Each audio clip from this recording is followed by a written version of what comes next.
Okay, so this story is everywhere on social media. The original story on TikTok, the Risa Tisa who the FUCK did I marry? Is a long story that is going to get you glued all the way. So here I'm going to be breaking it into 10 parts each, and I'll be posting the first 10 parts now. It's about to go down. Get your popcorn ready, get your whole ears listening, and sit down and watch this. Let's go. Hi, and welcome. We all know why you're here. You're here for part of the new series that I'm calling Who the Fuck Did I Marry? I'm going to create this playlist series, and I'm going to tell the story of how I met, dated, married, and divorced a real pathological liar. This is my introduction slash disclaimer video. First and foremost, I'm going to be truthful, even if it makes me look bad. I'm going to be honest, but I'm also not going to be disrespectful to anyone that was involved. I'm not going to use people's real names because I don't have their permission to do so, and the sister does not want any sort of litigation. I will tell you off the top, I have a sense of humor and I have sarcasm. So things that you see me laughing at, none of this is funny. But in order to get through it, I have to laugh. If I cry, I cry. I'm human. I'm a woman. This was traumatic. I'm going to do the best I can to upload as much of the story as I can, because I know people get so annoyed with the follow for part 4, follow me for part 17. I'm just going to do the best I can to keep uploading the videos each at a time. I'm going to go in order from the time we met until the time I got our divorce decree in the mail. So that is a lot of time to cover. Please give me the grace to just get it out. It may not be all in one day. It may not be all in 2 days. But what I can tell you is even if you don't necessarily see a video, I'm probably recording it and then I will upload it into the playlist titled, Who the Fuck Did I Marry? What else do I need to cover ahead of time? Because I feel like this video is important to give some sort of context. So that way when people jump into the series, they kind of can figure out, oh, let me start at the introduction video and then work my way through. A lot of the questions that you all have sent me will be answered when I start and tell the story in order. Everything I'm going to tell you can be verified. There are people in my life who can easily verify, yes, this did happen. Yes, he really did do that. Yes, he said that. Yes, she did go through that. I have no contact whatsoever with my ex-husband in any way, shape, or form. We do not communicate. We do not have mutual friends or anything where we communicate through those people. No contact. I cannot stress that enough because I feel like somebody's going to ask me, do you still talk to him? No. I ain't seen him. I ain't heard from him. I don't want to hear from him. And I will tell the entire story up until the last time I did hear from him and what happened. Yeah. This is my story. So, I am just a regular woman who thought she met the one, and I didn't. Most people have never came in contact with a pathological liar. We typically come in contact with like a compulsive liar. It is not the same. A pathological liar has no reason for why they lie. And the lies that they make up, there's no limit to the lie. I was once a psychology major in undergrad. I didn't graduate with a psychology degree, but I'm very comfortable saying that he was a pathological liar. He was a narcissist. And yes, there was some in my opinion, mental health issues going on. pathological lying part, absolutely. So I want to preface all this by saying, you're going to probably think, what in the world? There's no way this happened. Everything you're going to hear me say actually did happen. I never thought I was going to be in some sort of Lifetime movie, but I was. So I will read the comments as best I can. Like I said, I think if you allow me to tell the whole story, things will be answered. And sorry, I do talk with my hands. It's a coping mechanism. So if you're like, why is she moving her hands? Other than that, let's all take a deep breath, buckle in, because this was a fucking crazy ride. And if you think it's crazy, imagine how I feel as the person who lived it and had no idea what I was dealing with. I thought I knew, but I truly had no idea who the fuck I married. You like how I twisted that? Anyway. All right, y'all. This is the introduction, so welcome. Part 1 will be up shortly. Please excuse the hair, but here is part 1 of Who the Fuck Did I Marry? So I met my ex-husband around March 4th of 2020. We met on Facebook dating site, and we also matched on Hinge. I did not realize that he was on both under 2 different names. So one was his actual name, and the other one was a variation, like a nickname that he called himself. Different pictures. So it was a running joke between us. Oh, you ain't even recognize that you had matched with me on Hinge. No, I didn't. And also that should have been a red flag. By the way, you will notice in this story, I called it the United Nations of red flags. It is so many red flags that, I mean, you would have thought I was colorblind because I ignored all of them. So anyway, back to the story. We met around March 4th. We exchanged phone numbers. He called me and we talked on the phone for the first time. In the first phone call, he told me that he had just moved to Georgia from California, from San Diego. His job had transferred him because he was being transferred in as the new regional manager for a major condiment company that is based here in Georgia. I'm not going to say the name. And so we also talked about his childhood. He told me he grew up in Philly. He's from Philly. Both of his parents were deceased. This is the first phone call. Both of his parents were deceased. His father was a Philadelphia police officer. His mom was a teacher. He also told me he briefly lived in Augusta with his family.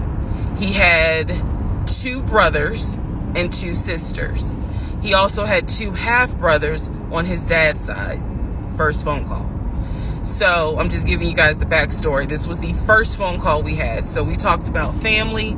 We talked about friends. We talked about our jobs. At the time, I was working at Georgia State Patrol. And he knew this, and he just thought that was like, wow, you know, so you work with troopers all day. Yes, I did.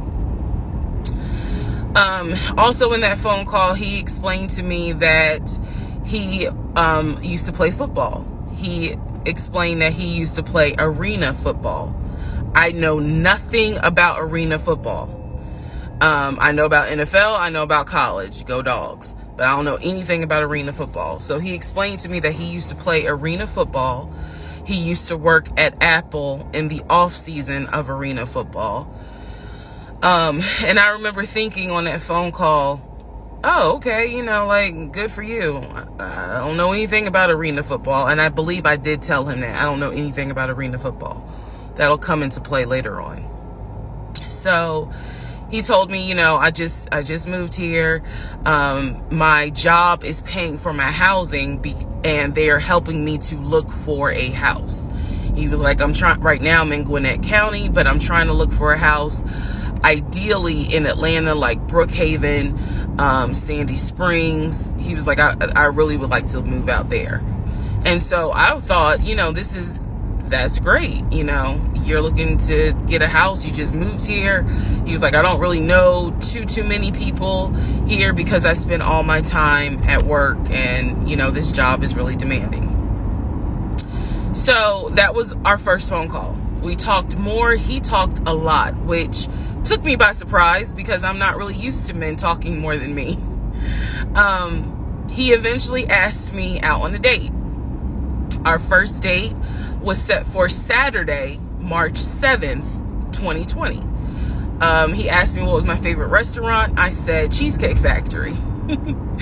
And so we agreed to go out at the Cheesecake Factory in a location that was in between. I lived in Clayton County at the time. He lived in Gwinnett County. I realized that if you don't know anything about Metro Atlanta, that makes no sense. But basically, we lived about 45 minutes apart. So we agreed to meet at the Cheesecake Factory over at Perimeter Mall, which is in an area, Sandy Springs, Dunwoody area. I was excited. Like, I called my friends and was like, I got a date, blah, blah, blah. We'll see how it goes. First conversation was good. Hopefully he looks like his pictures, because, that's always an issue with online dating. Hopefully he looks like his pictures. So on my way to our date, I took 285, and literally right before I got to Boulder Crest, the exit for Boulder Crest, I heard a boom, and I lost control of my car. Thank God that not thank God, but I knew what to do. So I did not crash, but my tire blew out. So I called him and I said, hey, I'm so sorry, but my tire just blew on 285. I'm slowly making my way off the exit. I believe I pulled into a Chevron gas station. And I said, I got to get this fixed. I don't know what to do. Like, I'm a damsel in distress kind of thing. He kind of paused. He got quiet, and he was like, tell me exactly where you are. Drop your pin. So I dropped the pin, and he came to the gas station. Got out the car, and I was so relieved that he actually looked like his pictures that I was like, oh my God, he's actually attractive, because he's like 6'4", 6'5". Also, man, I apologize. So let me go back to the first conversation. Let me add something. He did tell me in the first phone call that he was divorced, and that his ex-wife, she had 2 children, a boy and a girl, who were teenagers, young adults. I think the girl was about 20. And he said that he had a very close relationship with his stepkids. But that he and his ex-wife had divorced because she cheated on him out in California. And so coming to Georgia was a new beginning for him. She was still out in California. The kids were still out in California. And so, he was like, I can't stand her, but I still want to be in the kids' lives. I have to put that in there because that will come back later. So this is just setting the stage. Again, that first conversation we talked about family, job, friends, how he ended up in Georgia, me being in Georgia, the things that, I would think people talk about in the first conversation. All right, now back to the tire blew out. So he shows up to the gas station. He changes my tire, which I just thought was the sexiest thing in the world. And then he proceeds to say, hey, I found a tire place around the corner. You need to get another tire. Like, you can't drive on this donut. So he followed me to the tire place, and then helped me get a tire, paid for it. So I was definitely like, wow. And so the vibe was good. So anyway, I get the tire fixed. We follow each other to the Cheesecake Factory over in Perimeter. We hold hands walking into the Cheesecake Factory. So in my mind, I'm like, this oh my God, I had butterflies. That's the look of a woman who had butterflies. So I had butterflies. And we go in, there's a long wait. And so we sit outside and we just talk. And the conversation's great. And this is where he tells me what it is he's looking for. He tells me, you know, I believe at the time he was 42. He was like, I want to get married and it be for real. He's like, my parents were married 40 plus years before my mom passed away. And I want that. I want marriage, family, a house. Like, that is what I want. He was like, I'm as a man, I'm ready to get married, but I want it to be for real, because the first time, you know, it really hurt me when she cheated on me. So he's telling me everything that I wanted to hear. And so he was like, what is it that you want? And I said pretty much the same thing. I was like, I'm ready to get married. Definitely want to have a family. And I want to marry my best friend. So we both put on the table that we wanted marriage. And this is the end of part 1. All right, who the fuck did I marry? Part 2. So we both put on the table what it is that we wanted. We both had established we were dating for marriage. We were not dating just to date. We were not trying to be friends with benefits and none of that. So the dinner at Cheesecake Factory went really well. We laughed, we joked, we talked about people, which is kind of up my alley, my sense of humor. It was a good vibe. So at the end of the date, at the end of dinner, we sat in his car and he played this song for me by John Legend. I don't know the name of the song. By the time this video posts, I will put the name at the bottom. I can't remember the song. I just remember that John Legend was talking about, I think I met my wife tonight. And I thought it was a sign. So I was like, oh my God. So anyway, we ended up sitting in the car talking just about life and experiences until about midnight. So during this conversation, he again is telling me how it was, you know, what it was like living in California, how he went out there, he went to San Diego State, he played football for San Diego State. He talked about how, you know, he loved it out there, so he stayed. That's when he joined the company. And then he explained that he also did arena football, but only did it for about 2 or 3 years. He claims that while he was doing arena football, the team that he was on won a championship. But again, keep in mind, I don't know anything about arena football. So I was like, okay, I didn't know that they had championships. And he was like, you know, he got a little offended, like, yeah, they got championships. And, you know, he was on that team.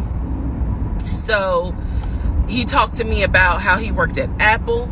He worked something in the IT area of Apple, but within the store. Again, it was one of those, it's like when I tell people I used to work at Amazon. I really wasn't paying much attention to it. Why?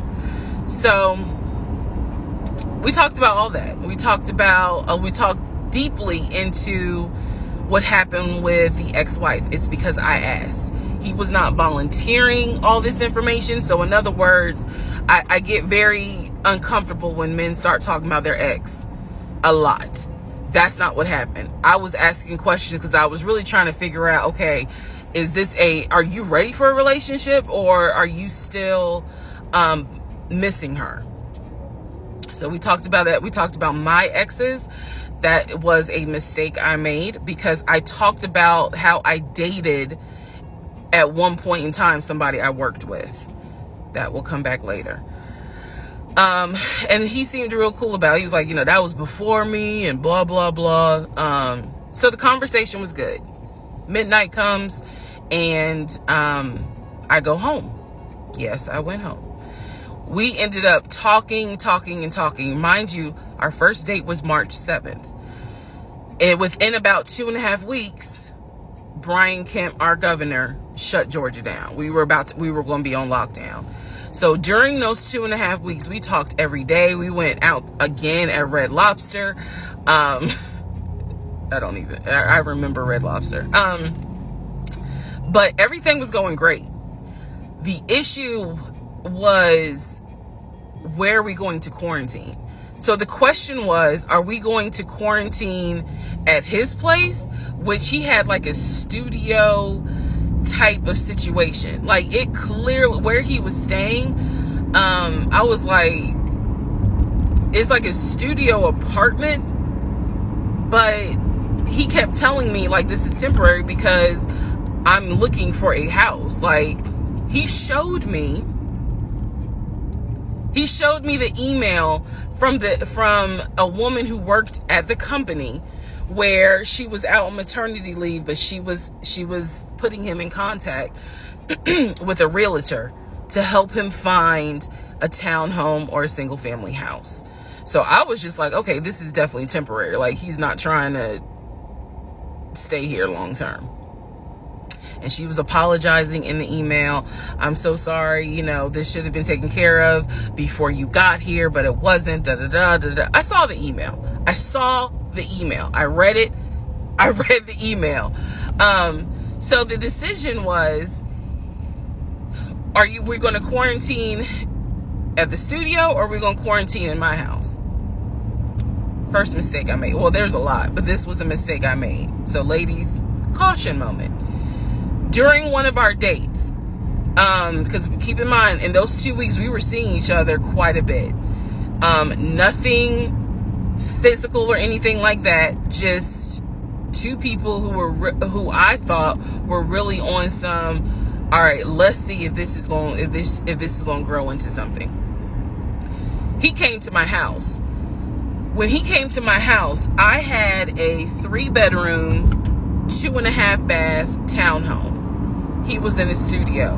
Now, I'm telling you guys all of this in order of how it happened. So some things I'm probably going to insert what I was thinking and the mistake I made. Can I turn this off? No. Okay, I still need that. And I say that to say that I did not realize inviting him to my home probably made his eyes go, oh shit, she's a keeper. She got this 3-bedroom, 2.5-bath townhouse, and I'm in like a little studio. Yeah, let me go ahead and pursue this. What I need to do to quarantine here. The decision was made, quarantine at my house. So the state went on lockdown. He came and stayed with me in my home, and for the most part, in the initial beginning, it was fine. It was fine. The reason why I hesitate is because I grew up in the church. So for me, it was really like an internal struggle of, bruh, you always said you would never live with a guy unless he was your husband. And now you living with a dude and he ain't your husband. Like, it was a struggle for me because I knew better.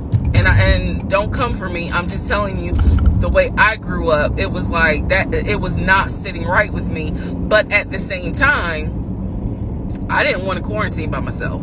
I did not want to. So there we go.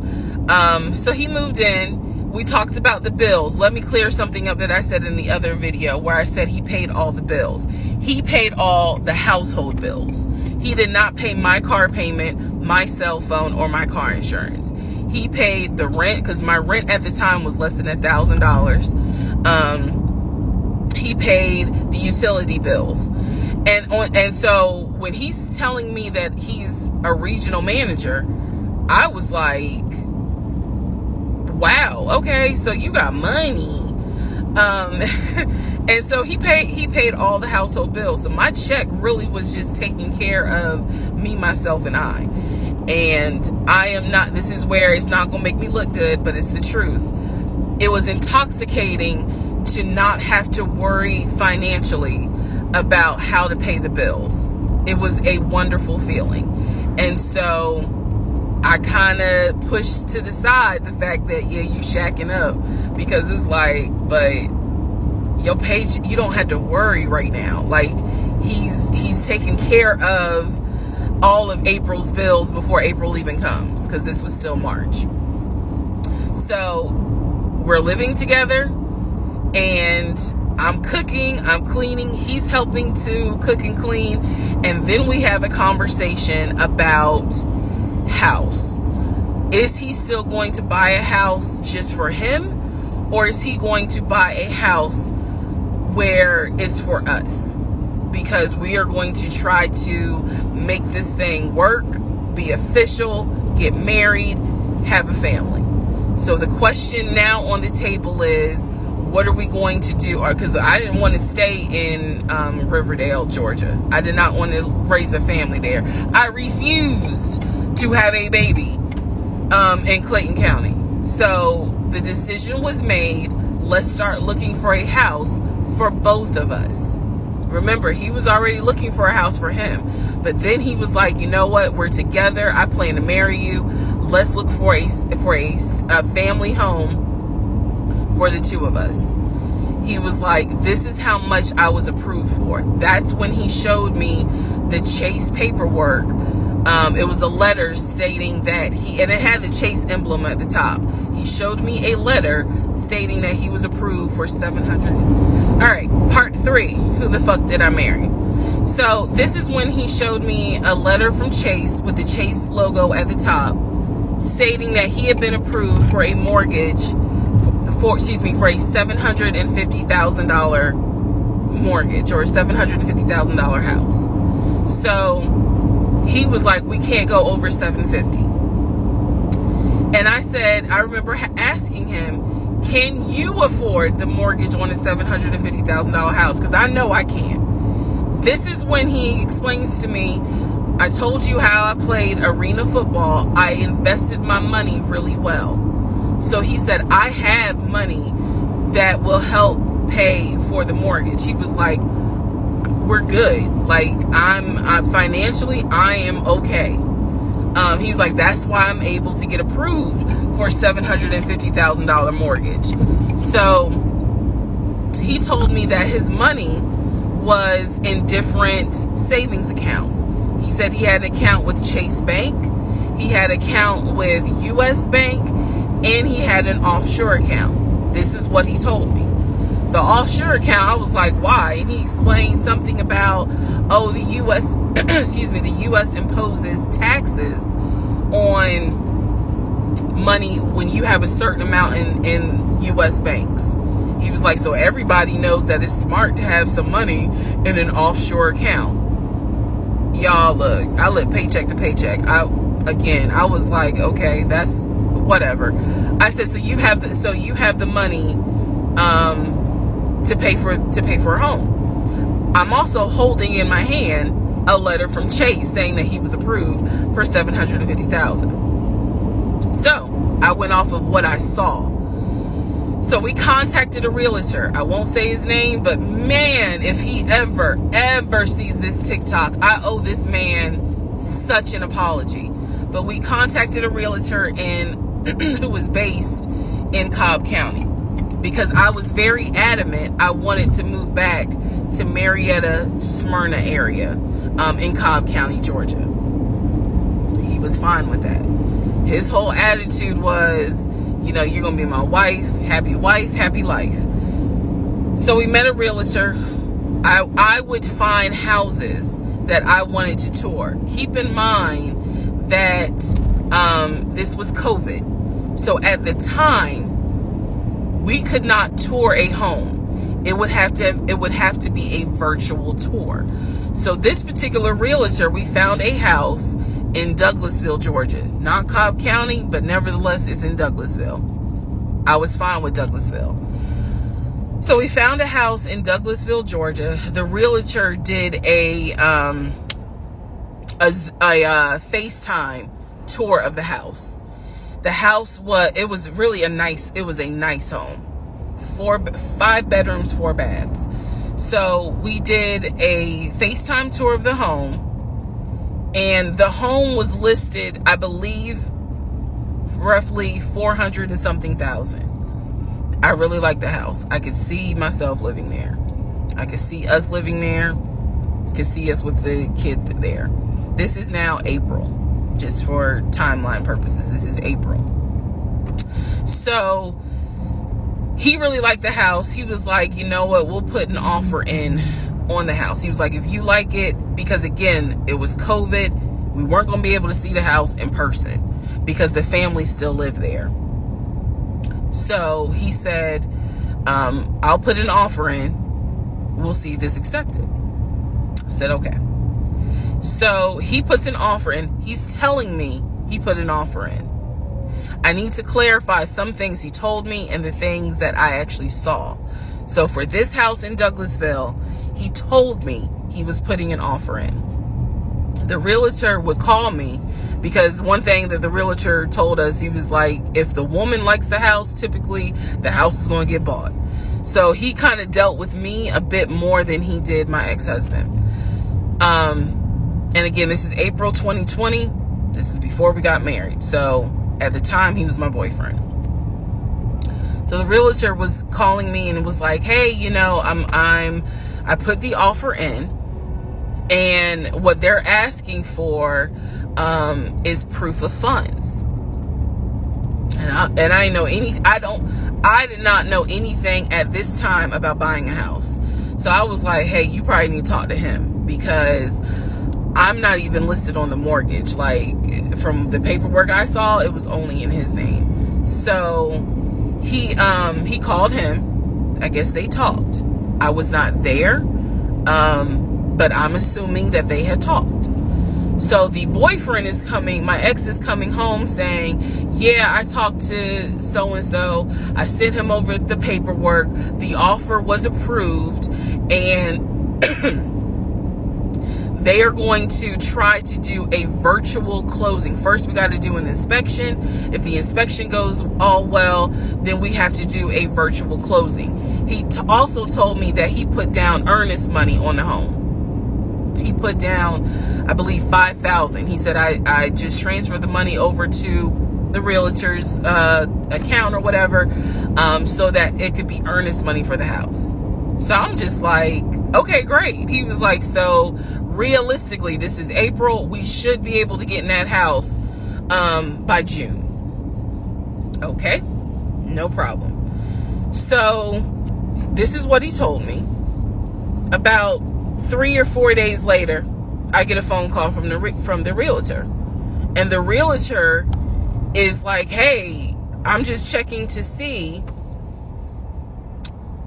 what you guys want to do about that house. So I was confused. I'm at work, and I said, oh, I was told that he put an offer in. And the realtor was like, he did? I didn't know that he put an offer in. And I said, well, why wouldn't you know? Like, he told me he put the offer in, and he had paid earnest money, $5,000 earnest money. And so the realtor was like, well, let me call him and find out what's going on with that, because I didn't know anything about it. So red flag, of course. So I call him, and he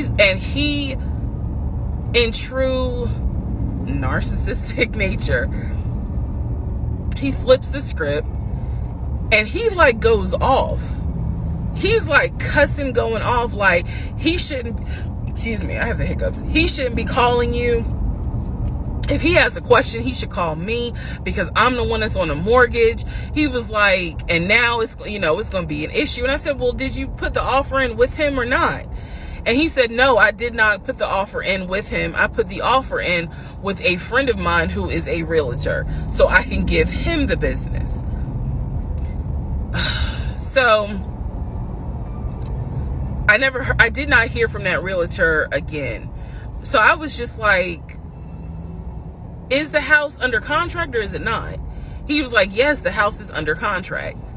This is how crazy things work out. About 3 days later, on realtor.com, I'm looking at the house because I was trying to figure out in my mind how I'm gonna decorate. It shows the house is under contract. So, showed my boyfriend. My boyfriend's like, I told you it was under contract. He was like, I like, did you not believe me? And I ain't had the heart to say, hell no, I didn't believe you. Like, it seemed too good to be true. But once I saw the house was under contract, I absolutely believe that, okay, it's under contract with him. Like, yeah, we're about to do inspection. We are about to move. And so we had driven by the house because, again, keep in mind, a family's still living there. So we had driven by the house. At this point, he was like, I want us to start looking for furniture so that way we can go ahead and order it. So when it's time to move, the furniture is ready, because, you know, it takes like 6 to 8 weeks sometimes for furniture to be delivered if they don't have it in stock. Like, he was very methodical and planning and saying, this is what we need to do. So we started going to Home Depot, Lowe's, because we had a printout of what the sellers were going to take. They were going to take the appliances. He had a printout. Let me be clear. He had a printout. So it said on there that they were going to take the appliances. So we needed to get a new stove, new refrigerator, new microwave, all that stuff. So we went to Home Depot and Lowe's, and I went ham. I chose all these new appliances, and here's where we get into the shopping. All right, part 4. So we go to Home Depot, we go to Lowe's. I'm choosing all these appliances. He's taking pictures of the SKU number. We have representatives helping us, and he basically explained to them, hey, we're buying a house. We should be closing sometime in June. Can we order this stuff now? Can I put a hold on it? Like, what can we do? Because we're not ready for delivery. I stood there as the Home Depot rep said, we can hold it in our warehouse. Like, you can buy something and we can hold it. People do it all the time, especially with COVID. So I watched him pay. I want to say it was about it was either $350 or $500. I watched him pay a deposit on a whole new set of appliances for them, and they were going to hold it until we were ready for delivery. I watched this. So I was like, okay, good deal. Like, we got the appliances. Next, let's go to Rooms to Go and Ashley Furniture and find actual furniture. So we went all around Rooms to Go. We went to Ashley Furniture. We went to American Signature. And I saw all these things that I wanted. Again, he's taking pictures of it. He was like, I can go online and order it. I didn't think anything of it because, again, I just saw that we held the appliances. So I was like, okay, that's fine. So April turns into May. May 2020 comes. This is where things start to get a little interesting. May comes, and obviously we had not done inspection. And I'm asking him all the time, what's the deal with the house? He was like, oh, because of COVID, they're trying to get someone to do the inspection. But the guy that they had, it was always something. The guy they had caught COVID, so they're going to have to get somebody else. And he's like 15 houses backed up, so it'll be a while. So at this point in May, I know I look crazy. In this point in May of 2020, I started recording audio diaries. I don't know why. It was something just made me just start recording my thoughts in an audio diary, and I still have them. And I would save them by the date, and I would just start talking about what's on my mind. So I was like, I knew there was something was nagging me, like, but I kept pushing it out of my mind. I was like, you saw, this is what I reminded myself. You saw him pay for the appliances. You know the house is under contract. You know that he told you that he's the one who put the house under contract. Why would, like, I remember saying to myself, why would he lie about that? This is so easy to verify. Why would he lie about that? Have you caught him in any other lie? And at the time, the answer was no. So I really was like, maybe you just aren't used to a guy who actually does what he's supposed to do. Like, I was questioning myself and then answering my own questions. So inspection didn't happen. Around mid-May, I found out I was pregnant. May 2020. When I found out I was pregnant, he was ecstatic and I was like, oh shit. The reason why I was oh shit is because, number one, I'm plus size. Number two, because of my age, I felt like it was probably going to be a high risk pregnancy.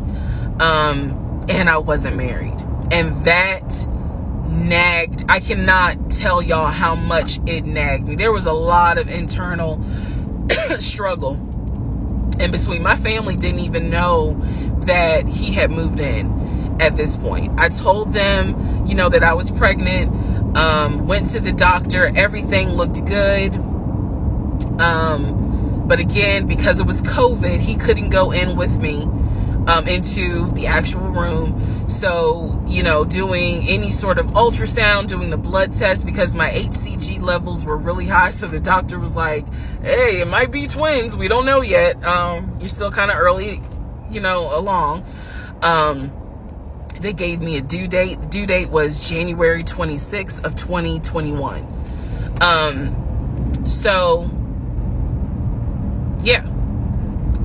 May, found out I was pregnant. So there was now more of a push into, we got to get a house. We got to get the fuck up out of here. I'm not having a baby in Riverdale.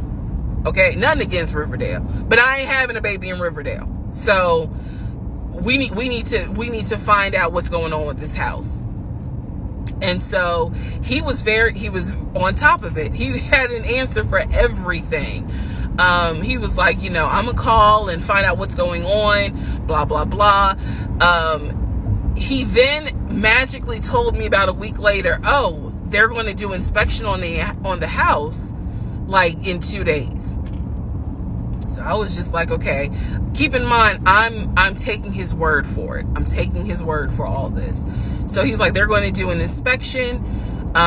Once we get the inspection report back, then we will know what we are going to be responsible for. What are we getting ourselves into? So, I guess they did an inspection. He showed me an inspection report. Only thing that they said that the roof had just recently been replaced, which I remember he was very happy about. And the issues that there were for the house were minor. It was not a bad, because we did have a discussion about it. He was like, it's nothing that we can't handle. Then he said that we were set to close the end of May. We were set to close the end of May. He told me it was going to be a virtual closing. You're probably like, what the hell is a virtual closing? Because again, he's saying because of COVID, people are not closing in the office. They're doing a virtual closing where you would need to electronically sign the paperwork. This is what he's telling me. And so he was like, we're set to close like just before Memorial Day. And so for some reason, again, there's still that nagging part. For some reason, I didn't start packing. Anyone that knows me will tell you I hate moving. I've done it enough in my life. I hate moving. But I did not start packing up that house at all. I was just like, I'm pregnant. My body was changing so fast that it was like I can barely keep my eyes open half the day. And so, no, I didn't start packing. And I remember I did record, again, I was recording audio diaries just about every day. When something didn't sit right, I would verbally record it in the audio diary because I was like, I don't know what it is, but there's something. That was the theme of our relationship. I don't know what it is, but I know there's something. And so I remember talking to myself in my little prayer closet, because that's where I would do my recordings. And I remember thinking, what if we don't get this house? Like, what if he's lying? But again, there goes that thought process of, why would he lie about this? Like, who makes up that they're buying a house when in fact they're not? And then he's showing you all this paperwork. Like, come on, you can't be that jaded that you don't even believe what's in front of you. All right? So now we're going to go into part 5. Okay, part 5. Who the fuck did I marry? So I'm questioning all this stuff in my head out loud on my audio diaries. And then once again, I'm like, but look at what he's giving you. Like, he's paying. It wasn't a question about money. It was just a question of, are we really about to move into this house? And keep in mind, he's paying all the household bills. He still is. So we were supposed to close before Memorial Day. We didn't. There was an excuse. There was always an excuse with him. Always an excuse. And I didn't know enough about the process to question stuff, because I really wasn't involved the way I should have been. And it was giving me a lot of anxiety. So I'm pregnant with a lot of anxiety. And if I'm gonna be 100% honest with y'all, I was not expecting that I was probably going to have a healthy pregnancy, because I was stressed. And what I was stressed about is I didn't know what was going on, because I wasn't really involved the way that a normal relationship would be involved. Just being honest. So we did not close. We moved now into June. This is now going into June. Around June 5th, I looked at the house again on Realtor.com. I don't know what made me do it, other than, and I don't mean to sound super spiritual. I know that people are like, you may or may not believe in God, but I'm telling you, I believe with all my heart, probably the Holy Spirit was like, look at that house on Realtor.com. So I looked at the house on Realtor.com. This was around June 5th. It showed that the house was off the market. And I remember being like, okay, wait, what does that mean? What does that mean? Because ex-husband is telling me we're about to close on the house. We're about to close. It's our house. We got furniture, da-da-da, da-da-da, da-da-da. He's also telling me that he's been in contact with the realtor, his friend, who was telling him, this is what was happening next. Here's what's going on. So the guy that we initially worked with apparently is completely out of the picture. But again, I was not heavily involved. So I'm just like, let me look at the house. I see it's off market. What the fuck does off market mean? Like, now I'm really freaking out. So it shows the name of the real estate agent for the seller. I don't remember her name. I called her and I said, I said, my husband and I, even though I wasn't married, my husband and I were looking at this house at 123 Main Street, and we really wanted to tour it, but now I'm showing it's off market. Is it not available? Or, I pulled that card, and she was like, oh, no, ma'am. The home closed yesterday. It closed June 4th. Again, there are certain dates I just remember. And I said, oh, it closed June 4th? I was like, really? And she said, yes, ma'am. She was like, my sellers, sold the house, and I was like, oh man, okay. Well, I said, my husband and I really wanted, we love the pictures of it, and we're getting ready to start a family, so I would have loved to have been able to, have the opportunity to see it. I asked her something. I don't remember the specific question I asked her, and I know why I asked the question, because I was anticipating that my boyfriend at the time was going to have some sort of excuse. So I asked her something about the buyers, and I remember, and somehow, again, forgive me, I don't remember the question I asked her, but the answer was that it was an older white couple. So I get off the phone with her, I record an audio diary, and in the audio diary, I specifically say, okay, there is no house. He's going to have to get out of this lie somehow. Because now I realize, at the very least, he was lying about him being the one who was under contract. I knew enough about that. So I was like, what, how was he going to get out of this? Again, I've listened to the audio diary in 2024. I literally said in that audio diary, how is he going to get out of this lie? And I was trying to think of ways on how he's going to do it. And something said to me, because I say it on the audio diary, I said, he's going to say it's a bad deal. And he's going to say he wants to pull out. Y'all keep in mind, I am pregnant. So I had a decision to make.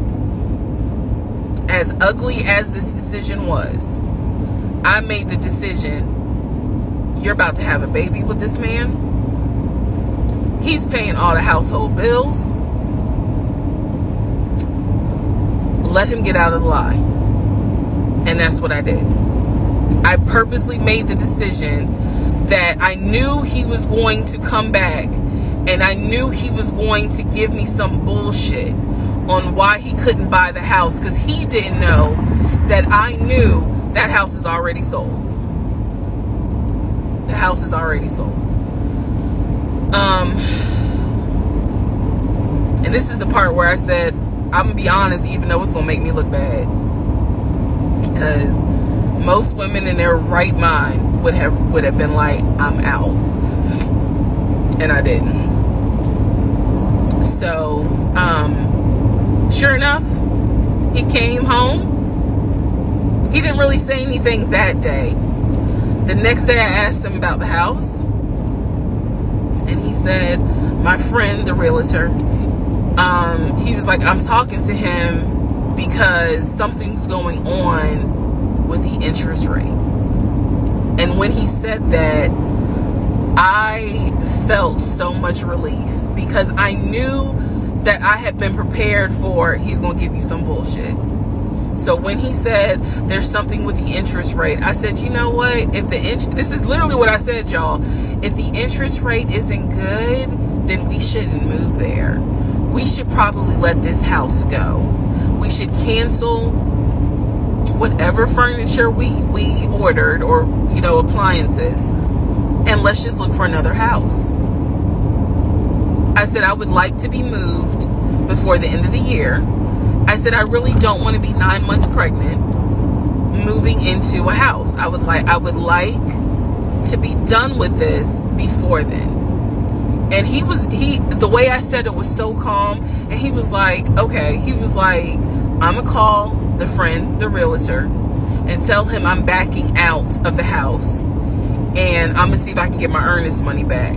And I remember looking at him. I was standing in the kitchen, and I cocked my head to the side, and I said, okay, get your earnest money back, and let's find another house. And so that's how that first house fell through. So fast forward, I keep looking at this to see how much time I have, because they only give you 10 minutes.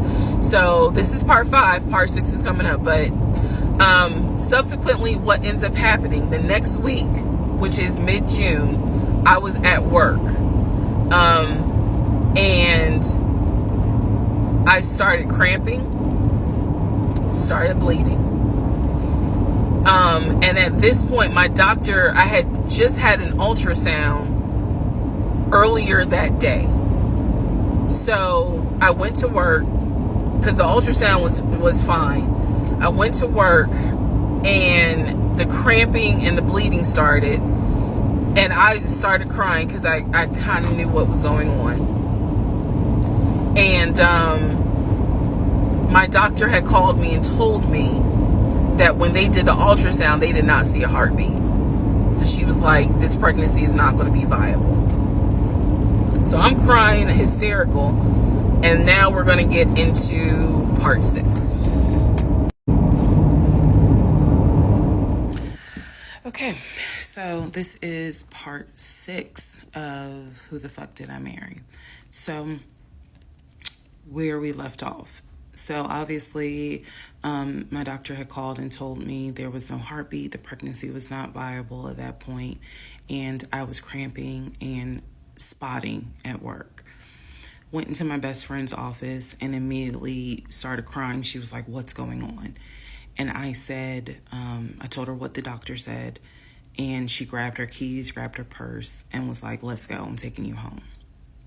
On my way home, I called my boyfriend and told him what the doctor said, and he was like, "I'll meet you at home." So he was coming from Duluth, went straight home. And so about 24, 48 hours later, I had a doctor's appointment, and my doctor gave me 3 options. First option, let everything happen naturally. Your body will expel the fetus on its own. Second option, you can take a pill which will induce expelling the fetus at home. The pill basically will cause you to contract and expel. The third option was to go into the hospital and do a D&C. I did not want to do a D&C because I did not want to be in a hospital with COVID going on. And for whatever reason, I did not do the option of let it happen naturally. So I chose to do the pill. His birthday was June 17th. My ex's birthday was June 17th. So the decision was made, we're going to celebrate his birthday that day, go out to eat. And then that night I would take the pill because we both were off from work the next 2 or 3 days. So went out to eat to try to celebrate as best we could, and then took the pill that night.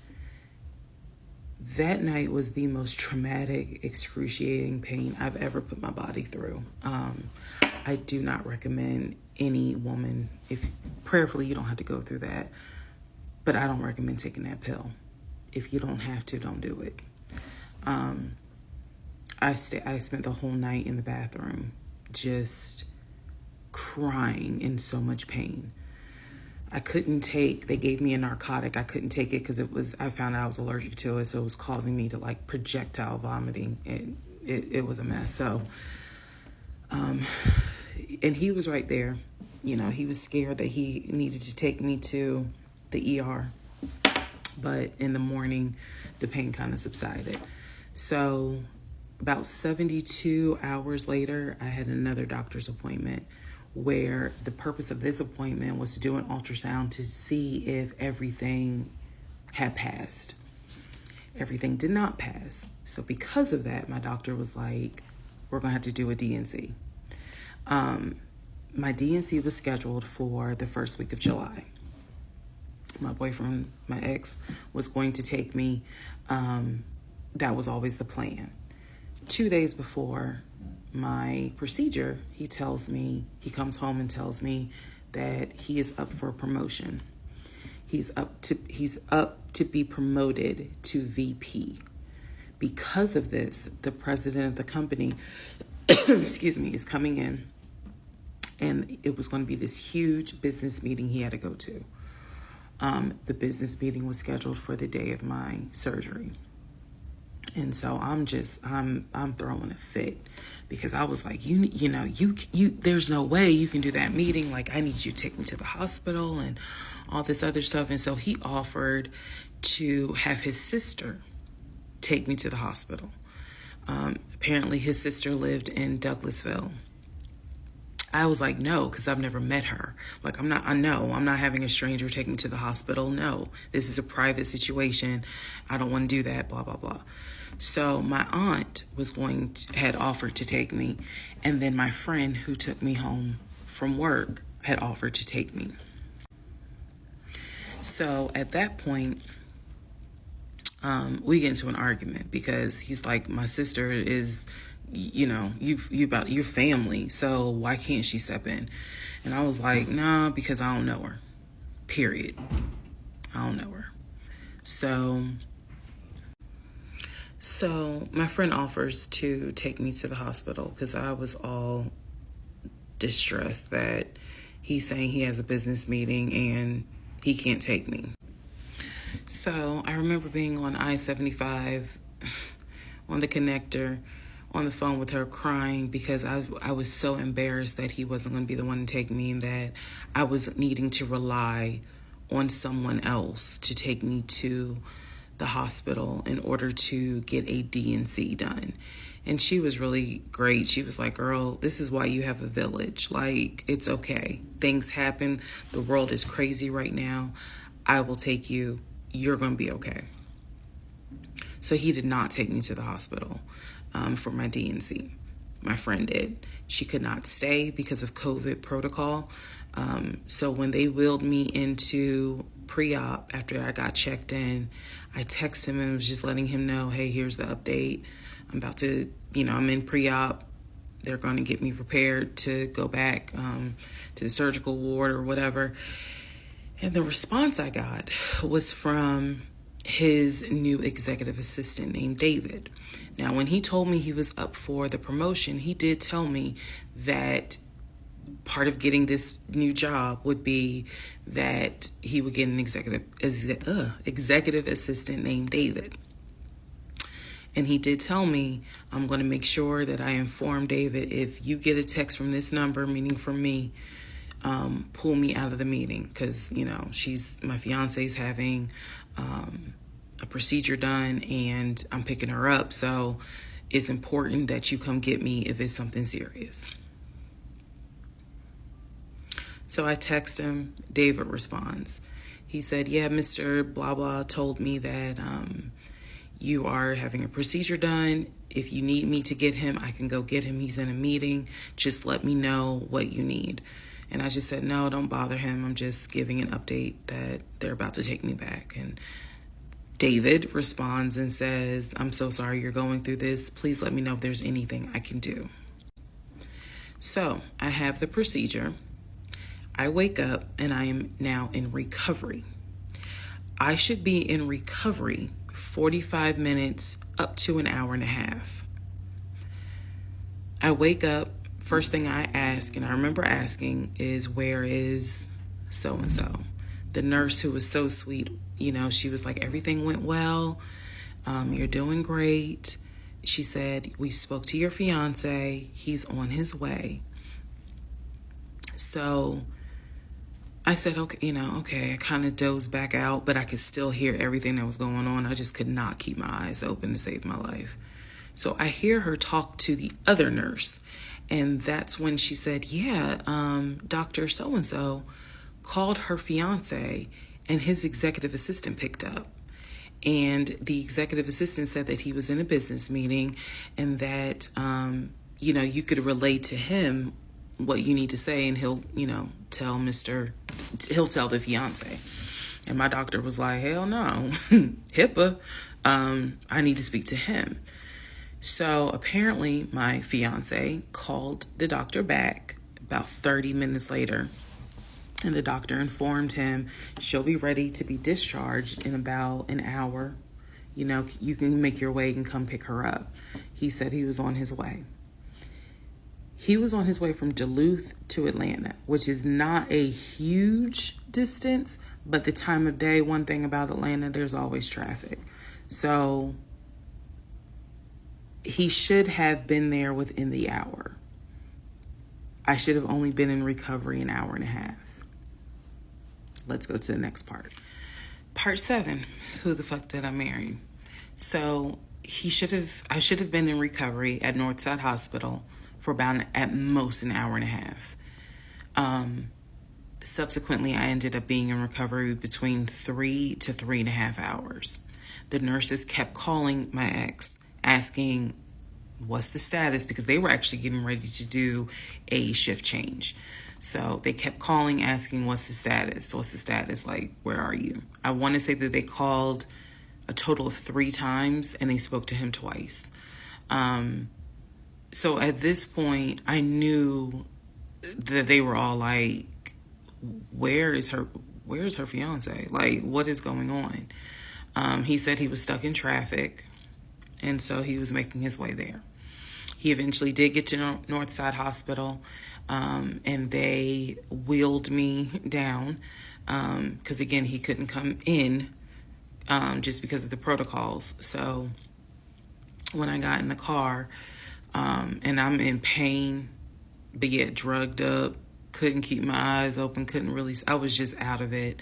But I remember him calling my aunt and my mother and letting them know, I picked her up, we're on the way home, let me get her settled, and then I'll give you guys an update. I remember that.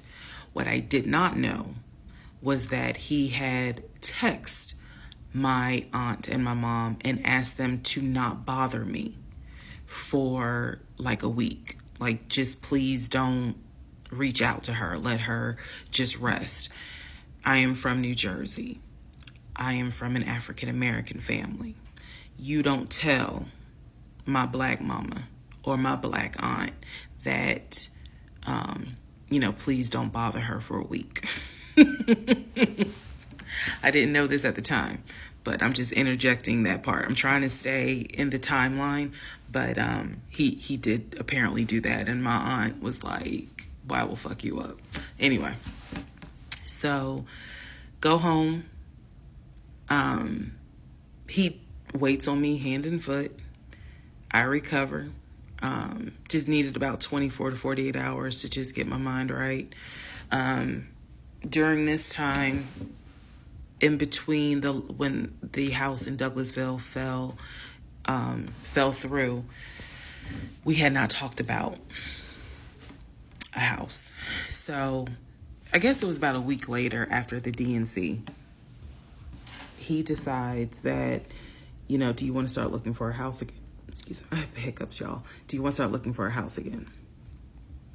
Because of what happened with the house in Douglasville, I felt like I was smarter this time to say, I want to be involved in every aspect, because I don't know what the fuck happened with that house in Douglasville. But what I do know is that he lied to me. I didn't know then what I know now. I just knew he lied about I knew he lied about being under contract. So I told him, I said, I don't want to work with your friend who I've never met, never talked to. I know that he has talked to him because he's talked to him in front of me. And I'm going to demonstrate on one of the videos how he used to do his phone calls. Don't worry, it's coming. So we found a new real estate agent. Really nice guy. His name was Scott. I am using his real name. Really nice guy. And we told him what the budget was. And Scott was like, okay, when you guys are ready, we can start looking at houses. Try to look for houses that are empty, because you can actually tour those. If it's a house where someone's already living in there, chances are it's going to have to be a virtual tour because of COVID. So I found a house that I absolutely, in total, we must have looked at about 15 houses. But I found a house in Smyrna that I absolutely loved. We toured the house. Everything about this house was perfect. The house was listed for $699,000.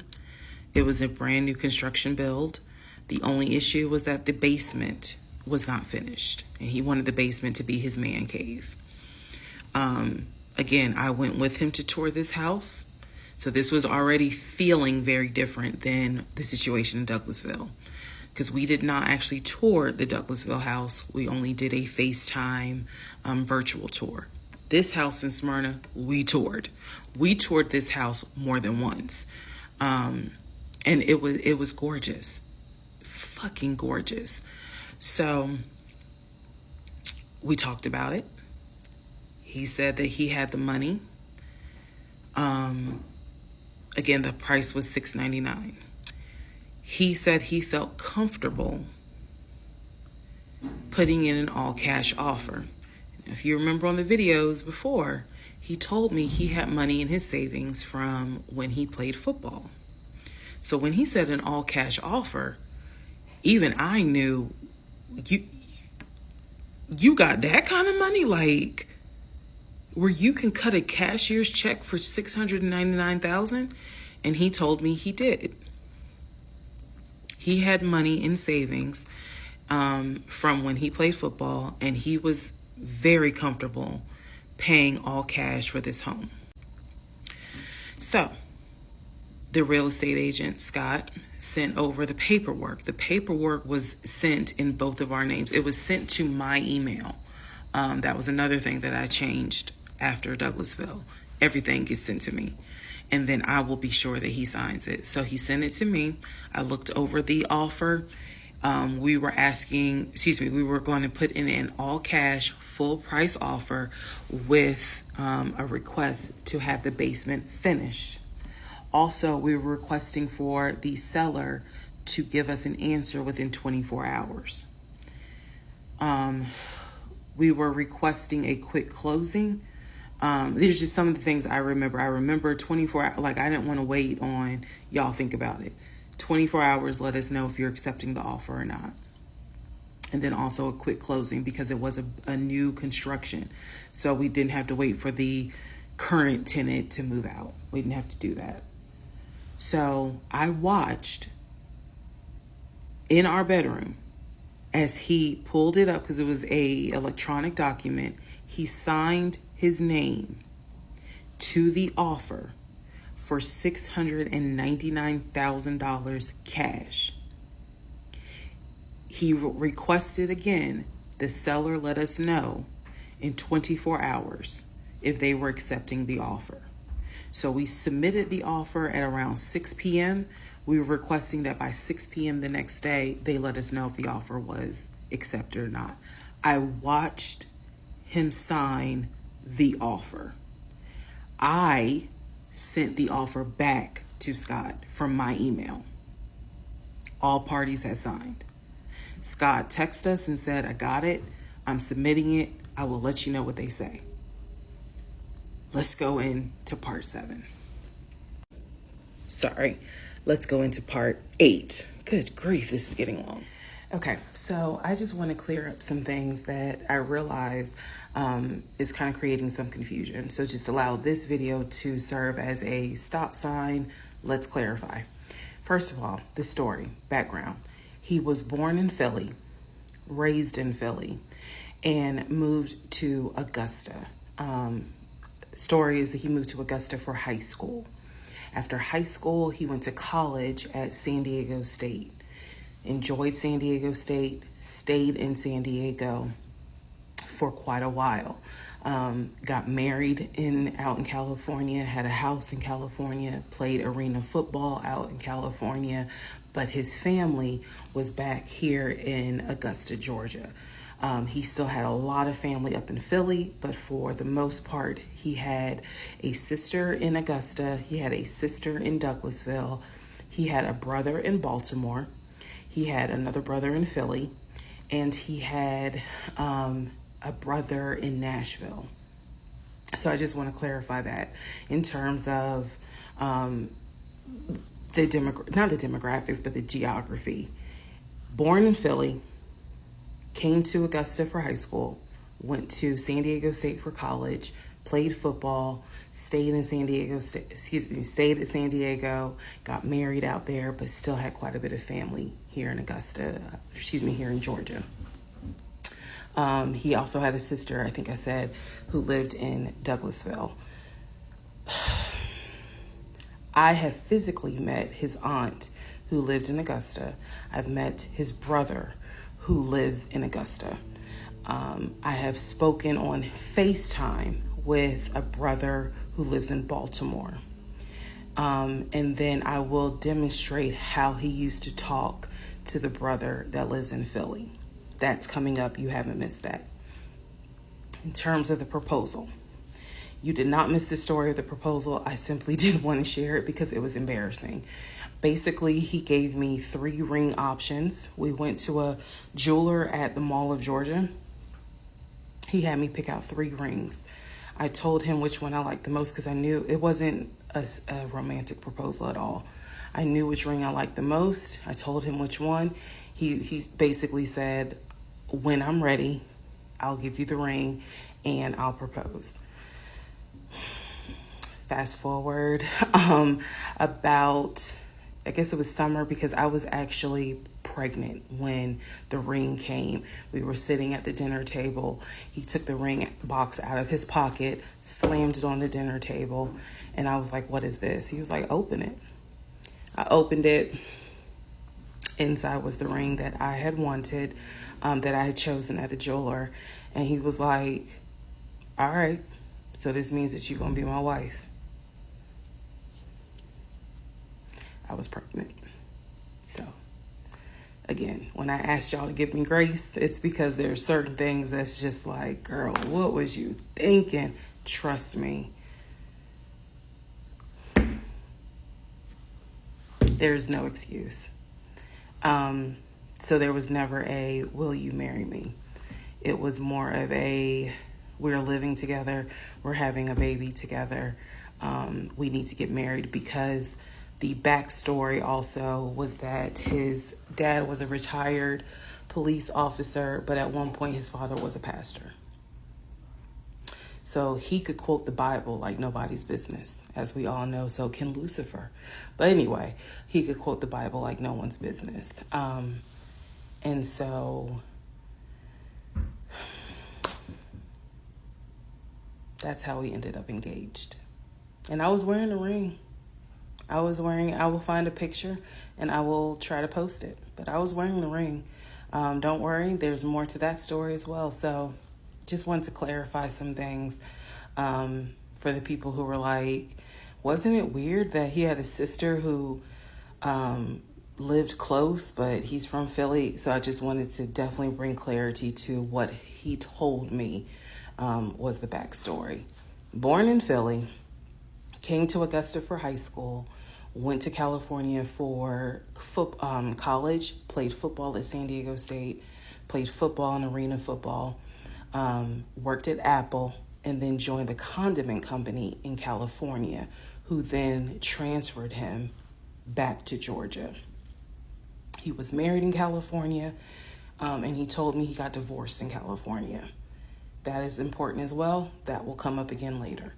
And so the ex-wife, at this point in time, at the time that I'm telling you, part 7, which is the last video I just posted, the ex-wife lived in California with her 2 kids, his 2 stepkids. The 2 stepkids were 17 and 20 or 21, but they were that age group. And he was saying that he was very close with them, so he wanted to keep a tight relationship with them. And he talked to them, if not every day, every other day. When I say, when I say this, I need y'all to understand. When I say that he talked to someone, it means that he was on the phone in front of me talking to the person. I hope that, because I will touch back on this. He was on the phone in front of me talking to the person. So he talked to his siblings every day. He talked to his aunt almost every day. He talked to his family the way I talk to my family almost every day. And again, I will demonstrate how he used to do the phone calls. I will also demonstrate how he used to do the work phone calls, because he called me every single day from work. And he would talk to people while he was on the phone with me. and I could hear people in the background. But that's a whole nother part. So again, buckle your seats. I promise I'm reading your comments, I'm reading your questions, but I wanted to bring this video just to clarify some stuff. Hopefully this helps. And honestly, I know people are fascinated by this, but more than anything, I hope that there's a woman watching this and she's saying to herself, okay, it's time for me to ask some questions. That's my hope. All right, part 8 of Who the Fuck Did I Marry? So we submitted an offer on the house in Smyrna. I sent it over to Scott, our realtor, and next day comes, Scott asks if we can take a phone call. So he calls us and tells us that the offer was not accepted and the builder did not do a counter offer. We don't exactly know why. We don't exactly know why he didn't accept it, but the bottom line is that we figured out later on that he didn't want to finish the basement. So the offer was not accepted. The house fell through. I was okay with that because, again, I knew he had put in an offer. So we continued looking at other houses. We found another house in Smyrna that he really liked. I thought that it was way too big for just the two of us. And so the price of this home was much higher than the $750,000 that Chase had approved for the mortgage. So what he explained to me was that he was willing to do the $750,000 mortgage, and he was also willing to put a significant amount of the money in savings on the house, which meant that he was now comfortable going from $750,000 up to about $900,000. Again, his whole explanation was, I have the money where I can put down a substantial down payment, bring down the price of the home, and then basically mortgage the rest of it. So that was now the plan. I was not comfortable with a home over $900,000. But again, keep in mind, I saw the Chase paperwork. So I was like, I just feel more comfortable sticking at the $750,000 mark. That's what you were approved for. Let's go with that. By this point, this is now fall of 2020. We have been talking about marriage. I had my ring. He had made VP at the company. And again, he was calling me every day from work. I need to kind of explain how the company was ran, because when you think VP, you would think he would be in an office. It was a condiment company, so they actually were producing the condiments, and I'm not saying the name of the company on purpose, but they were producing the condiments in this particular plant location. So a lot of times he would simply tell me that he walked the floor, checking in with his subordinates, basically. Now, how did he go to work? For the most part, at this point, he left before I woke up. However, pretty much he wore dress pants, kind of like a dark navy blue cargo pant. And he had a polo shirt with the company logo on it. What I saw a lot of times is that he would not wear the polo shirt to work. He would wear like a company t-shirt. He would wear rubber sole shoes and the navy blue cargo pants. I didn't think it was a uniform, but it reminded me of what someone would wear when I worked at Amazon, if you're going to be doing manual labor. He didn't go to work sloppy looking at all, but it definitely was not suit and tie. Nowhere near suit and tie. It is fair to note that outside of work, he was a man who he loved to dress. He loved to wear the latest Jordans. He loved to collect watches. He collected a lot of Invicta watches. He He loved to collect hats. He wore hats, baseball caps everywhere because he didn't like the shape of his head. So in terms of how he dressed casually, the man, he could dress. In terms of how he dressed for work, yeah, he didn't dress like a VP. But his excuse was, I'm constantly walking the production floor, and I can't be in a suit and tie walking the production floor where they're creating the condiments that we're selling. So by this point, again, this is fall. We're still looking at houses. We're still touring houses as much as we can because it is COVID. We had found another house that we really liked and a house that I really, truly wanted to put an offer in on. This was now going to be the second house that we put an offer on. He put in the asking price, I believe, was about $700,000. He put in under asking an offer for about $650,000. I'm guessing, but I'll try to find the house and put it on the story. The reason that house fell through, we found out that the home was sitting on a septic tank.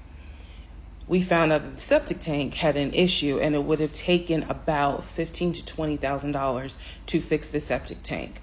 The sellers were not willing to fix the septic tank. Personally, I didn't really care for the house that much. I'm the one who was like, I don't really want it. So even though we put an offer in, we had 24 hours where we could pull our offer back. And so we did. Once we found out, I believe it was in the disclosure. And if you're a realtor, please feel free to tell me if I'm using the wrong terminology, but I believe it was in the disclosure that they told us the septic tank needs to be replaced. That's when I was like, nah, I don't want that house. So we pulled out. The house fell through, and so I was fine with it because, again, I was heavily involved. I saw him sign the offer. I knew every step of what was going on. Our real estate agent, Scott, was amazing, but you will see when I get to it where he made a mistake as a real estate agent. So house number 2 fell through. We then moved on, saw a few more houses, and then we get to house number 3. I'm going to pause talking about the houses because now I need to introduce what happened with the cars. Stay tuned. All right. Part 9 of Who the Fuck Did I Marry? So we're pausing on the house stuff. Let me tell you about the car. So when I met my ex-husband, I was driving a 2012 Nissan Rogue, fully loaded. It had quite a few miles on it, but it got me from A to B. It was in good condition, but I was upside down in the car. He was driving a 2018 Ford Taurus, sport mode. I know he had a sport mode on the car, and I love driving that car. When he told me how he was a regional manager, he told me that one of the perks that came with the job was that he would be getting a company car. And so we spent time going to Range Rover of South Atlanta. We spent time going to Jaguar. We spent time going to BMW. We spent time going to Ford, which was on Mount Zion in Morrow, if you all are familiar with that area. He test drove a whole lot of cars. In the end, he decided on a BMW sedan. I was there when he test drove the car. I got in the car with him. I loved it. And he explained to the salesperson, I'm getting a company car. I need to get a printout of the full price of the car, tax, tag, and title. Because what my company is going to do is wire over the money for the car. The salesperson was like, okay, apparently that happens a lot. So he gave him a printout with the tax, tag, and title for the car. In front of me and the salesperson, he called the person in the finance department for his job. Obviously, I have no idea what this person's name is. But he called the person. He explained to them, this is the amount of money. He said the president of the company, so-and-so, has authorized for him to get a car, not spending more than, I think, $90,000 tax tag and title. The BMW came out to just under $90,000. And so I remember this conversation so fucking vividly. So he's on the phone in front. I'm sitting down, the salesperson sitting down at their desk, and he's like, they put me on hold. And so he's like, I guess the person comes back and he says, yeah, the price of the car is blah, blah, blah. He was like, give me a second and I can send you a picture of that printout that shows tax tag and title for the BMW. He gets off the phone. He takes a picture of it. He sends it to whoever. He waits about 10 minutes. He calls the person back. He says, did you get it? Apparently the person did get it. But the person who can actually physically do the wire transfer had gone home for the day. So what he says to the BMW salesperson, he's like, okay, we're going to have to do this tomorrow because so-and-so went home for the day. I don't know who the salesperson is. I can only tell you from my viewpoint what I thought. I had no reason to think this was a lie. I really didn't. Because again, you got to please keep in mind the circumstances that all of this is happening. We're inside the dealership. We're sitting at the desk of this person. He gave us the printout. He's on the phone, doing business, basically saying, look, this is how much money the car is going to cost. He's taking a picture of it. He seemingly is texting someone saying this is how much, this is proof of how much it is. Then he asked the BMW salesperson, I need your wire transfer information. The guy got up, rushed over to, I guess, their finance area to get the bank wire information, because obviously you have to wire it a certain kind of way. Rushes back over, gives it to my ex-husband. My ex-husband's like, okay, first thing in the morning, we will get this wired over, and then, I'll come and pick up the car. My fiance, me, will drive me up here to pick up the car. So we leave. He felt like, because at the time that this all happened, I was pregnant. So he felt like, look, we're about to have a baby. I don't want you driving that Nissan Rogue. I want to get you something more secure, something new. I really wanted a Kia. I really wanted a Kia Telluride. And he was like, well, let's look at the warranty. This man knew a lot about cars. He knew a lot about the warranty. He knew a lot about the depreciation value. And so he did talk to me a lot about what will we get the most for our money. We test drove, when I say we, I test drove a Kia Telluride, a Kia Sorento. He didn't like either of those. He had me test drive a Ford Explorer. He didn't really care for that. Then came time where he really wanted me to get a BMW. He really wanted me to get a BMW X5. So he took me to Global BMW Imports, which, if you know anything about Atlanta, it's off of Cobb Parkway, but you can see it off the highway. I believe 285 is where you can see the Global Imports BMW dealership. He took me there. He had me test drive an X5, an X6. He also had me test drive I think I'm gonna get the numbers wrong, a 525, which was a sedan. I did not like that. I wanted an SUV. I loved driving the BMW. He also had me drive an M-Series, test drive an M-Series. So he was very adamant that I should get a BMW. The reason being is because, according to him, he had a BMW in California when he lived in San Diego. He had a BMW that he loved. It was a white BMW. He showed me pictures of the BMW. So he showed me pictures of this white BMW that he had, and unfortunately, the car got totaled about 2 months before he moved to Georgia. So he had received money, not a lot, but some money to get another car, and he used it to get the Ford Taurus because he was like, I just need a car that's going to get me from A to B until I get into a house and I'm much more settled. For him, he was like, I'm really giving myself 60 days to get settled here in Georgia after moving from California. But then he met me. Again, that's the story. So he had me test drive the BMW. So much so, I loved the BMW. Loved it. I wanted a dark blue BMW with cognac interior. I wanted an X5 and I wanted an M Series. So I can clearly tell y'all that's exactly the car I wanted. We were online looking for that particular car because not every dealership had it. I was okay with a black BMW if needed. But I really wanted dark blue and I really wanted that cognac colored interior.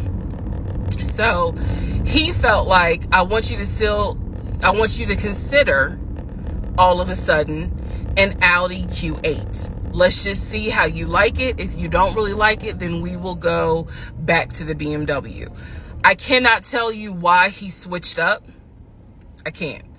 But I can tell you he took me to an Audi dealership on Peachtree Industrial. He test drove an Audi and I test drove an Audi Q8. I loved the Q8.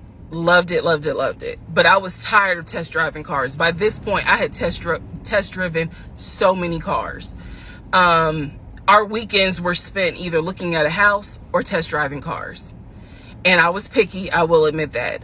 So he had me test drive the Q8. I really liked it. I finally just told him, look, I'm good with either the BMW or the Audi.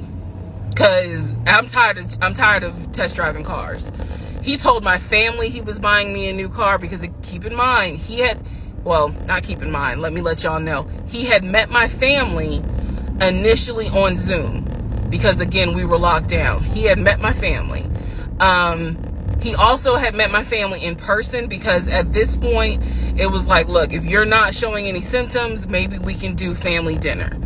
And so we had. So he had met my family in person. And now we will go ahead and move towards part 10 of this series. Okay, part 10. Who the fuck did I marry? Okay, had to sneeze. All right, so at this point, I had test driven all these cars. Kias. Hell, he even had me test drive a Nissan Murano. But the main two were BMW and an Audi. He had told my grandfather he was getting me a car. He had told my aunt he was getting me a car. That he was going to, he was like, she's going to be my wife. I want her to be in something secure. So my family was really like, wow, wow.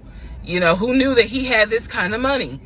And so I hated the fact that he did that because anytime he got around my family, here's another red flag to put in the United Nations of red flags. He would always talk about money and he would always brag. I never realized it in real time. I didn't realize it until I was out of the situation. He always bragged about the fact that he could fight, the fact that he had money, and the fact that he played football. Those are the three things he always bragged about. Back to the cars.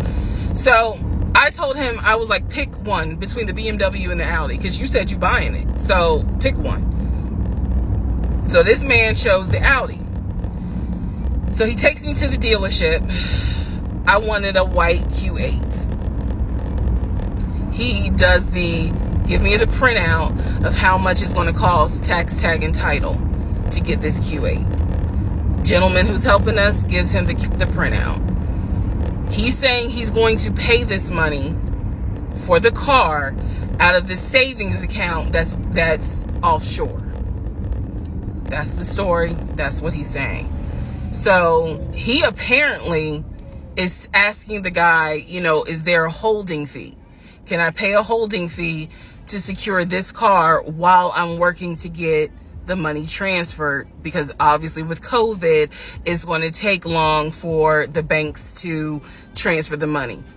Side note, I need everyone to understand, One of the reasons why he was able to get away with the stuff he got away with is because we were on lockdown.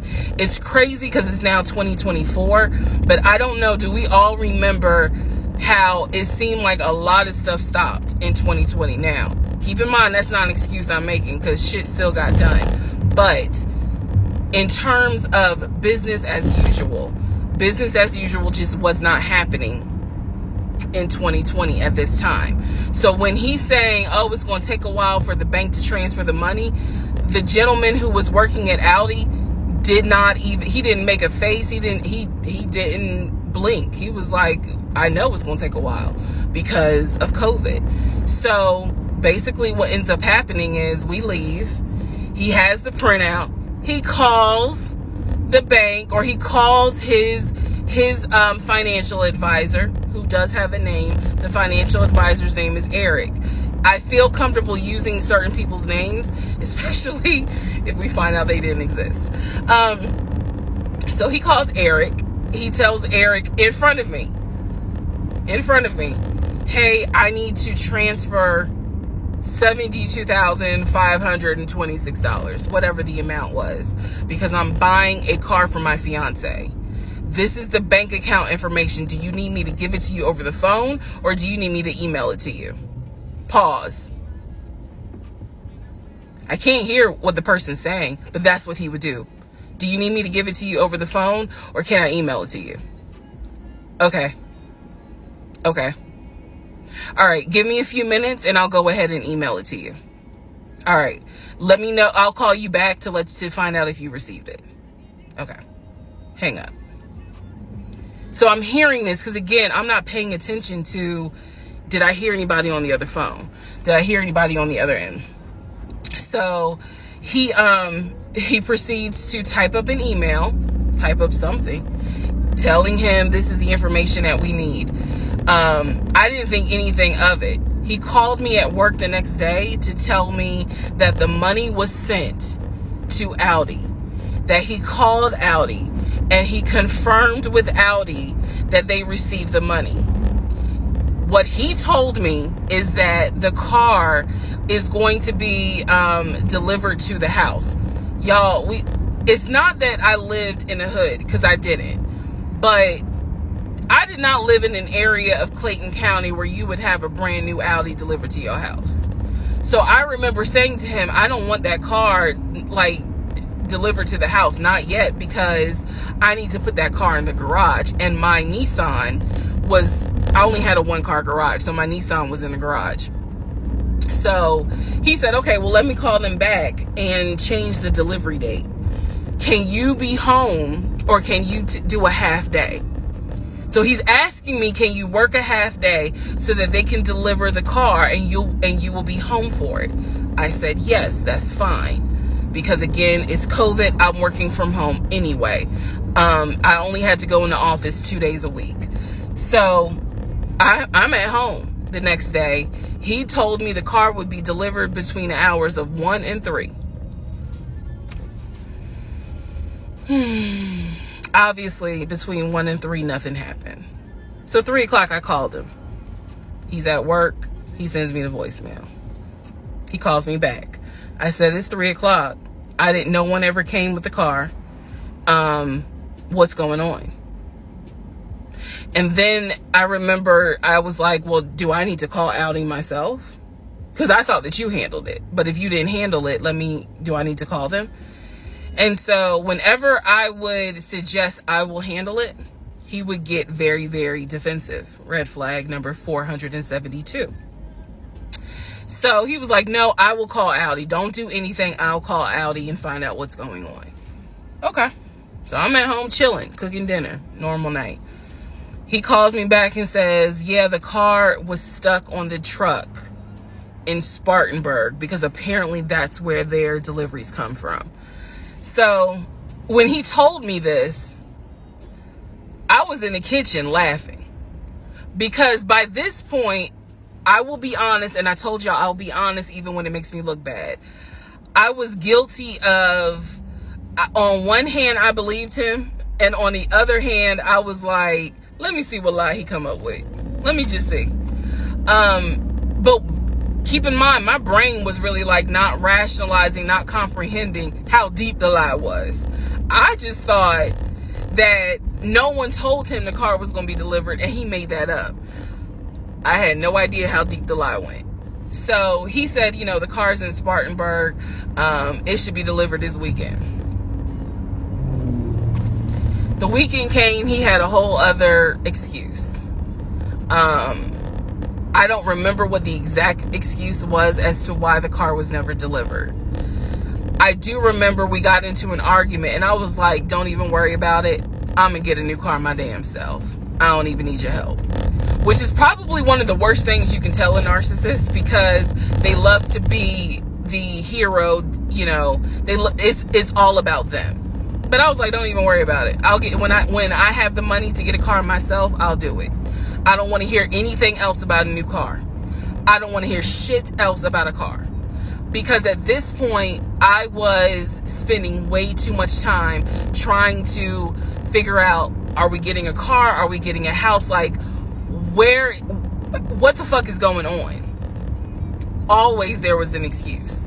So when I told him I don't want to hear anything else about a car, and I am not going to a dealership to test drive another car, that ended that whole discussion right there. So this is where I'm going to interject what I believe was happening. I believe that my ex-husband is the type of person, he gets off, nut. He gets off on you being excited about something that he knows you will never get.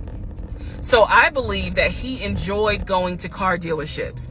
He enjoyed watching me test drive a car and get excited about it, knowing I was not going to get it. It is the level of cruelty. And again, I'm telling y'all stuff that I found out way later on. It is the level of cruelty that I still cannot comprehend. So the whole issue about the BMW and the Audi, I think he just enjoyed seeing me get excited and then pull it away. Part 11 coming up.